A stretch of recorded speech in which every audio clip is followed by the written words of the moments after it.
Asociación de resistencias en serie. La resistencia eléctrica es la oposición que ofrece un material al paso de los electrones. Se representa como un fuelle o como una caja hueca. Las resistencias incluyen unas bandas de colores.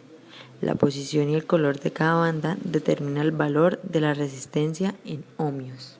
La resistencia eléctrica la podemos calcular con el coeficiente de resistividad multiplicado por la longitud del conductor dividido en la superficie. La resistencia eléctrica se da en unidades de ohmios. Cuando las resistencias se encuentran en serie, se sitúan una a continuación de la otra. En las resistencias en serie la corriente es la misma y el voltaje varía, y es directamente proporcional a la resistencia.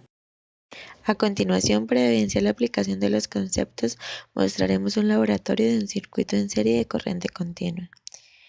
Inicialmente se midió el valor de las resistencias a través del voltímetro ubicado en ohmios. También calculamos dicho valor a través de un software que trabaja con los valores de la tabla de colores de resistencia.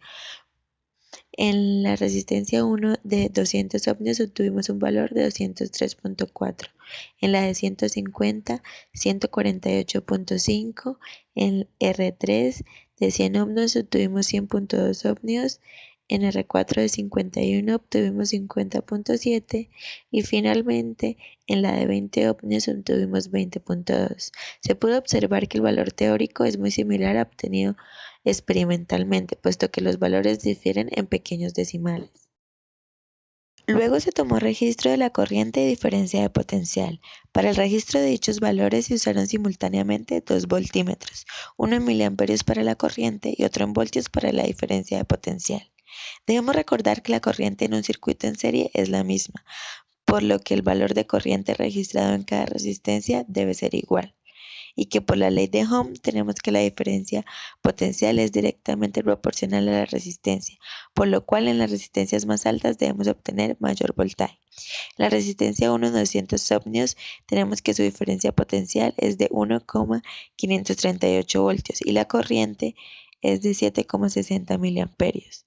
En la resistencia de 250 ohmios la corriente es la misma y la diferencia de potencial es de 1,123 voltios. En R3 la corriente es la misma aunque registra un valor de 7,59. La diferencia de este decimal se debe a que se hizo nuevamente la medición en un nuevo montaje porque se tenía inicialmente un dato erróneo. La diferencia de potencial en la resistencia 3 es de 0,756 voltios. En la resistencia 4 de 51 ohmios la corriente sigue siendo la misma y su diferencia de potencial es de 0,383 voltios. En la resistencia 5 de 20 ohmios la corriente es igual y la diferencia de potencial es de 0,152 voltios. Ahora procedemos a tabular los datos para tener un mayor análisis del laboratorio. En la primera columna de la tabla 1 registramos los valores de las resistencias experimentales calculadas inicialmente. La resistencia equivalente en un circuito en serie es la suma de todas las resistencias. En la siguiente columna tenemos el valor de la corriente, el cual es igual en todas las resistencias. Y finalmente tabulamos los datos de la diferencia de potencial. La diferencia de potencial equivalente es la suma de todos los voltajes y es igual a 3,952, un valor muy cercano a 4 voltios que es el emitido por la fuente de poder. En la tabla 2 tenemos los valores teóricos. En la primera columna tenemos las resistencias. En la siguiente columna, para hallar la corriente teórica, usamos la ley de mallas de Kirchhoff y la ley de Ohm, que nos dice que la corriente teórica es igual al voltaje sobre la sumatoria de las resistencias. Posteriormente, para calcular la diferencia de potencial, nuevamente usamos la ley de Ohm, que nos dice que la diferencia de potencial es igual a la corriente por la resistencia.